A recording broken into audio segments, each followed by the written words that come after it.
I think I was feeling a bit insecure because I've never met you before. You're on the completely other side of the world. I have no idea if you're like a convicted felon or if you had like, I had no idea, you know? So I think there was a lot of question marks for me.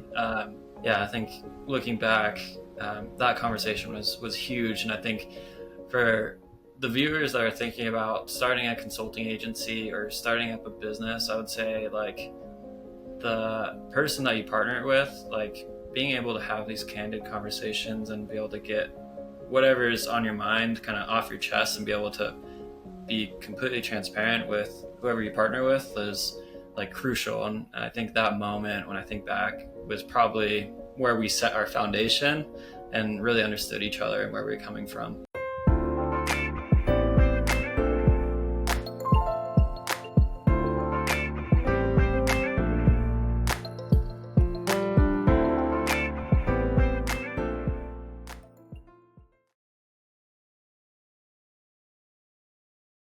Hey everyone, whether you're watching this on Elefante RevOps go-to-market strategy with me, Colton Rodrigue, or HubSpot shortcuts with Garo Arroyan, welcome.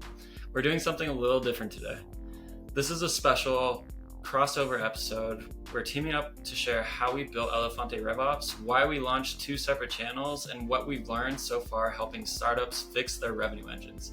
And heads up, we've got a live webinar coming up on July 29th. Why your funnel is costing you revenue, the Bowtie fix with HubSpot plus Salesforce. It's going to be a hands-on, tactical, and packed with value for marketers, sales leaders, RevOps pros, and founders. The sign-up link is right below. Check the description to save your seat. Let's start with you, Garo. For those who don't know you yet, tell us about your background. How do you end up in RevOps and HubSpot? Yeah, thank you, everyone. Hi, Colton. Thank you for hosting me today. So, my name is Garo Arroyan, co-founder at Elefante RevOps. I started 12 years ago as an SDR in sales, and I loved configuring tools with each other, integrating them with each other. And then my last job was marketing operations, where I fell in love with HubSpot. I integrated HubSpot with Salesforce, and there I found how efficient I made people, and that solved so many problems. So, yeah, I was amazed by how much efficient people became, and yeah, that was my start of the journey. I saw so many people needed help in RevOps and HubSpot, and I just reached out and I started my freelancing life. And yeah, one thing led to another. I messaged you, Colton, on Upwork, and you were kind enough to respond back. We had that first call, and from there started the birth of Elefante. We got so many partners, clients with each other. I brought my partner clients, you brought your clients, and Elefante was born. And I think we shared that vision of solving for people and problems and being efficient. And yeah, that's, I think, my journey. And thank you for having me today. And how about you, Colton? What's your background? Yeah, it was an accident, I would say. Getting into HubSpot, I started out with commercial real estate. At the time, I was living in Oakland, California. I just graduated from college with a marketing degree, and all I knew was that I liked real estate.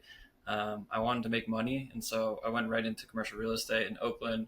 At the time, COVID hit, and before that, actually. So when I was part of a sales team, we were looking for a CRM at the time, and we actually found HubSpot and looking at that as a solution. And so I think naturally I'm a lot more operationally focused, and I like to do things efficiently. And so it kind of was just a natural progression that I went into with HubSpot and just building out a CRM for the solution that my team needed at the time in sales at Marcus and Millichap. And so I was doing that, COVID hit. And at the time I was also studying like how to code and do Python and all of that. But like, mind you, I don't know how to code or do anything like that, but I was interested in tech, and I wanted to get into a space where I could learn how to grow businesses. And so I would say that's where HubSpot came into place, and I started doing consulting work on Upwork.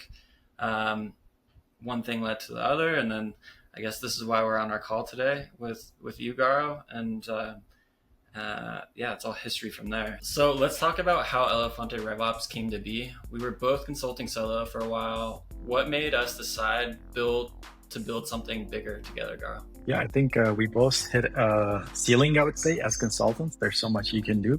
I'd say if you want to move fast, go solo. But if you want to go the to the end of the journey, the very long path, I would say you need a partner. And I'm glad I found a partner like you, Colton. So I did see that we align, and I thought, hey, I did reach my limit as a solo. I think you were at the same place. We were like managing full-time jobs as well as a couple of clients. So I think it made sense just for us to join forces. We clicked immediately and we started, and it proved us to be right. And here we are. We built this very nice team and very nice company, and Elefante is just growing, and it's just the beginning, I would say. Yeah, I would agree. I would say you and I both were at a time where we were working together. We were trying to get to know each other, and I think we got to know each other really fast based on how we both worked together. I think we just clicked like that. It was perfect. Like I'd be working on something, or I'd be running a meeting, and you'd be like two steps ahead of me, and so it was a no brainer for me at the time to realize that we could go really far together rather than just being solo and not working together. So I think we're able to move fast with each other, but I think we, like you said, I think we both realized that we could go far based on, I think, how we operated together. So yeah, for me, it was a no brainer. And Very much. Very much. And we hit Diamond in 11 months with just the two of us, and I think half part-time team member. And that was quite impressive, I would say. totally. The team stayed more than 3 years, I would say, in reaching Diamond, and we did it in less than a year, which was, I think, 11 Yeah, months. absolutely. And those for listening in, what Carl's referring to is just a tiering partner system that HubSpot has. And so it starts with untiered, it goes gold, and then platinum, and then diamond, and then elite. And so I think Garo, you and I, our goal was to hit gold, within a year or two? A year or two, I think, yeah. And then we did hit gold in 2 or 3 months, and then that was, we never looked back, and we put harder goals on us, and we Yeah. reached. So yeah, that was pretty impressive. And yeah, I think I agree. And the time zone was interesting as well. We never met each other, which was another interesting thing. We just trusted each other, and I think that trust did pay off. And just Colton being in California, me being in Armenia, that was 12 hours difference. Uh, it worked in our advantage because Colton would sleep and assign me a couple of things that needed urgent attention. He would sleep, I would do it, and then I would hand it over, and he would have everything ready. Just like you said, 2 steps ahead. It worked very well, like an oiled machine, and yeah, it kept Yeah, growing. I think a lot of people would see that like as a weakness, being so far apart from each other, like a 12-hour time difference. Like that's huge. You're on the completely other Huge. side of the world as me, but yeah, somehow we found out how to make that a strength of ours, and it was almost like handing off the baton as if we're running some sort of race, and the work never stopped, and I think that probably contributed to our growth. So Yeah, yeah, and I've been loving the journey so far. I know the destination is just the place you get there, but I think the journey matters, and who you do it with and how much you enjoy it is important. And I'm loving every second of it. So thank totally. you. I want to ask you, like in the beginning, how big was trust, and establishing the trust with somebody that you had no idea who I was. Like how big was that for you? And I guess like looking back at it now, like it was a pretty big risk that both of us took. Like I guess what was that feeling like in the moment when you kind of took that leap of faith to partner? Yeah, yeah, absolutely. I think since we kind of work with each other, definitely I trusted you, but I was afraid to start something alone. And I was like in my 20s. I always wanted to start my own company, and I'm like, if I don't risk it, I'm never gonna start my own company. And yeah, it definitely was a huge risk. financially, revenue wise, resource wise, and all of that. It was a lot to digest, but definitely paid off. And I think the higher the risk, the higher the return, as they say in the investment world. And it definitely paid off. Colton showed me that, hey, for my knowledge, I should probably increase my rates. And I did. And I trusted you for that. And then partners and clients didn't stop coming. They grow, they doubled, tripled, and it did pay off. So thank you. And definitely, I think trust and risk go hand in hand. And I think without trust, you cannot build any relationship or any company to begin with, let alone somebody you never met in person and he's a digital person, uh, 12,000 miles away from you. It took a lot, but I was definitely ready to do it in my 20s. I'd do it again and again with you now that I know you. So, Yeah. yeah, how about you? What was your experience Yeah, with I mean, that? I recall in the very early stages, I think we had a conversation about trust. I don't know if you remember that at all, but I think I brought that up because Mhm. I think I was feeling a bit insecure because I've never met you before. You're on the completely other side of the world. I have no idea if you're like a convicted felon or if you had like, I had no idea, you know? So I think there was a lot of question marks for me. But like my gut was telling me that it was right based on how we worked together. Like I think I had the trust for you, but I was still unsure in the beginning. And so yeah, I think we had a candid conversation about expectations, and I think from there for me, once we had that candid conversation where I got everything off my chest of all my insecurities, and you received what I discussed about, like I think that from there, that's when I really started trusting, like, okay, like Garo, he's he's convinced, he sees the same vision that I see, and that we both have this tremendous amount of value of being consultants together, um, and that we would just go really far together. And yeah, I think looking back, that conversation was huge. And I think for the viewers that are thinking about starting a consulting agency or starting up a business, I would say like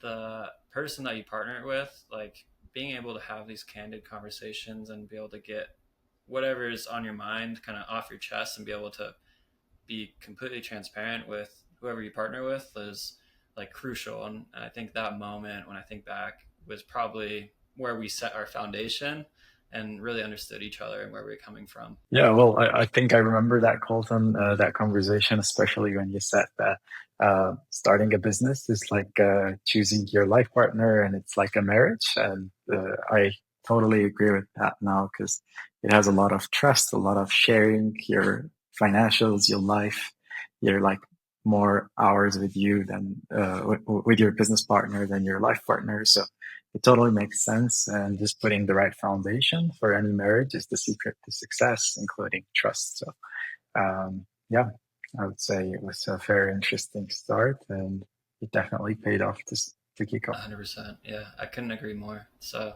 yeah, it's been a marriage. It's been a long road, but it was worth it. I think the risk that you and I both took, it was worth it. And yeah, we're building something amazing, and I would say we're just getting started with it all. So, Garo, let's shift gears a little bit. So, I think one of our unique identifiers about really makes us who we are, kind of like our key differentiators, I would say, is our culture and probably like our diverse backgrounds of all of our team members on our team, especially like how we started out. You know, you came from Armenia, I'm from the United States, and so it's completely different backgrounds. So, my question is like, with our culture today and how diverse we are, I guess, like, how is that a strength of ours and a key differentiator with our diverse background from your perspective? Yeah, absolutely. I think just you and I bringing that culture into Elefante from the very beginning is huge because our team is spread all over the world. So Armenia, Spain, Brazil, Colombia, and the US. So I think we have very diverse background. And I think talent is not focused in one country or one city. There's a huge talent in the world. So hence, we enhanced our own strengths with each other. And I think that also translates back to the entire team that we have. and which I love. And that's one of our strengths, being from different backgrounds, all of us being extremely resilient, curious, and wanting to work hard and go the extra mile for our own personal growth as well as for our partners and customers. And that shows just being from this diverse backgrounds we have.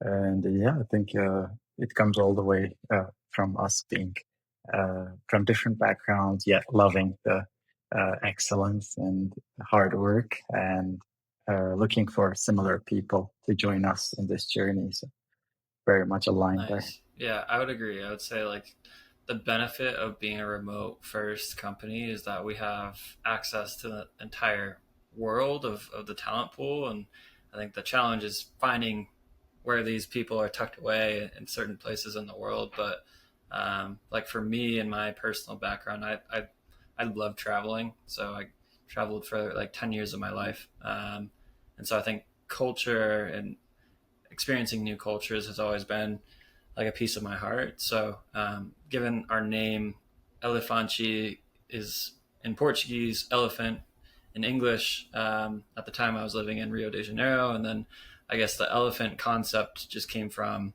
my travels in Thailand and like taking care of elephants for a period of time. So, I think culture. I love understanding different cultures, but I think for me at least, hiring out of like South America or like Brazil in particular, I understand the culture in a lot of ways. My wife being Brazilian and living in Brazil for about like 2 years and traveling there for at least like 14 times, something around that. I understand the culture a bit, but it's cool because we kind of get this mix of these different cultures from, we mentioned like Spain. You're located in Spain right now. We have Brazilians, we have Colombians on our team, and then a few other Armenians. So um, it's interesting to see how we can kind of mix all the cultures together. And we are a US based company, so we kind of have the principles and the work ethic of a US based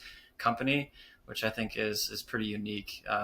It's kind of hard to do coming from all the different cultures, but I think what really sets our foundation in all of that is our core values, our behavior values, and really setting expectations up front. So, Mm. which I think is interesting. And Yeah. you also shared a podcast with me with Mr. Wonderful, and he talked about how he hires, which was reassuring, and how we hire as well. So we always start out with like a trial period of like 3 months and really test to see if somebody's the right fit for us when they come into the team. So I don't know if you have anything else that you want to Yeah. shed light on with that, but I found it pretty interesting. No, I totally agree. And then I would say what shares interests in all of us. I think we all worked with US companies before and then joined Elefante. So we know the work culture. And that's what I love. I think I worked with only US companies all my life for the past 14 years, all of my career. And I love the US working culture. Yet what we bring from different cultures mixed with the US working culture makes it like a perfect match. And that's what I love about our team as well. All of them worked with US companies as well as bringing their own local cultures to the mix, which makes it a super interesting uh, team, passionate and Totally. professional. Yeah.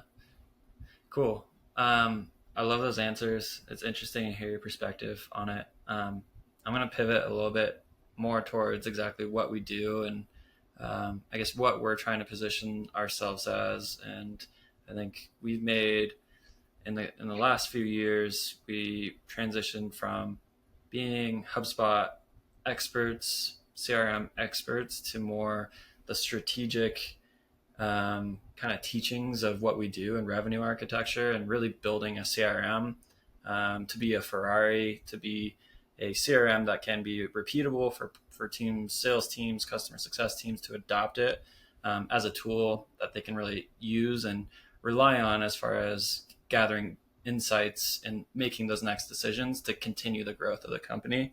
Um, I wanted to ask you because one thing that we are very serious about is being educators for our customers and not consultants. I think we're trying to remove the stereotype of consultants where we're just trying to get customers in, deliver a service and then be done with it. I think our approach is a lot different in that we're very customer centric. That when we bring in a customer, what we call a partner of ours, we truly want to understand their business and how they're generating revenue, how they get leads in to customers, and how they're delivering their product or their service to retain that customer. Um, so I want to ask you, as far as what does it mean to you to be an educator for our customers to really enable them to grow? So what do you think about Yeah, absolutely. Yeah.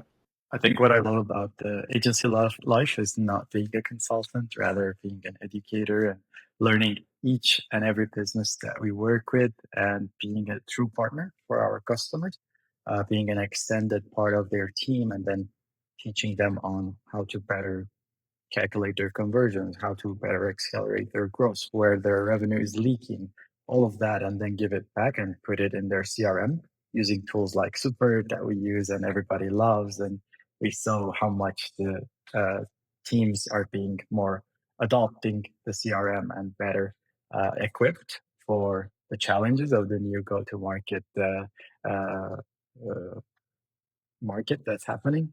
So yeah, I would say definitely love being educator. Even me being in sales, I feel like my sales cycle is more like educating people on what revenue operations is, and then the last 5 minutes is like, oh, what are your terms and okay, can we start? So usually I'm educating people on what RevOps is because it's a super new terminology. I know it's very famous in the US, but it's very new in Europe, Asia, and new markets. So I would say we need to be ahead of the curve, the educators, to also bring those values and teachings and learnings to our customers and make sure they are prepared for this next generation of whatever is going to happen in the market and they become resilient for any of the shakes or the hurdles that they see in the uh, revenue piece, be it sales, marketing, or customer success. that? Totally. Yep.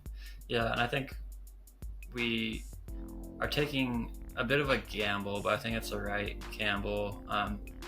We have a workshop coming up on July 29th, and it's called The Funnel is Costing You Revenue, the Bowtie Fix with HubSpot plus Salesforce. And it's really a effort for us to establish ourselves as those educators in the market, in go-to-market, in revenue architecture and RevOps, and really how we as an agency, with our practices that we know and our frameworks, how we really in practice take this conceptual idea of a customer journey and the reflection of the bow tie model and how we actually build it inside of HubSpot as well as Salesforce, so that we can start educating everybody, whoever this would help, if it's founders, if it's sales leaders, to really conceptualize how to grow a business more efficiently, more effectively. So it should be an amazing workshop that we have. And yeah, I think it's a huge effort that we're putting forward to really to share to the public for free, so that they can learn how to really build a CRM correctly. So yeah, it's cool for us to see us going this way. And if you're watching this and that sounds very interesting to you, check it out, click on the link, register, and if you can make it or not, if you don't make it, you can get a recording of that video sent directly to your inbox, your email inbox, and it'll just be there for you to learn and take to practice for your own business. So check it out. Carl, I know one of our biggest reasons why we started creating these YouTube channels was so that we can establish ourselves as educators. Do you want to talk about your YouTube channel a little bit, HubSpot shortcuts, and I guess why we're doing this? Absolutely. Well, I think, as I said, we are becoming educators, and it's important with all the new updates, with all the AI and around revenue operations and HubSpot. There's so much happening.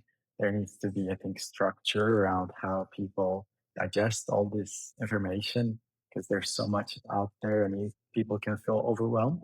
And yeah, just starting this channel for me, at least, HubSpot Shortcuts was HubSpot releases from 200 to 600 features a year, and breaking that down into digestible content that people can just click and say, hey, I need this and I will use it. And then I'm there to help if you need anything. That was my goal to start the channel, to break the 600 features that HubSpot constantly is coming up with, which is amazing with the product team of HubSpot.